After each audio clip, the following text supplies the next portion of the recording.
నమస్కారం అందరికీ. వీడియోని అయితే లైక్ చేయండి, తోటి రైతులకు షేర్ చేయండి. ఈ సిజెంటా కంపెనీ వారి ప్లెజివా, ఇందులో మనకి టెక్నికల్ వచ్చేసి సైనింత్రినోపోల్ వచ్చేసి 7.3%, డైఫిన్థిరాన్ 36.4%. ఇది లిక్విడ్ రూపంలో ఉంటుందండి.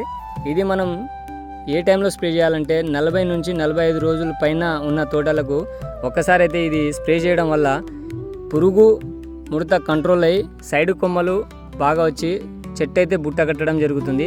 ఇందులో మనం కాంబినేషన్గా క్వాంటిస్ కానీ ఇసాబియన్ కానీ కలిపి స్ప్రే చేసుకుంటే మొక్క అయితే చాలా హెల్తీగా ఇంత నీట్గా అయితే తోట రావడం జరుగుతుంది.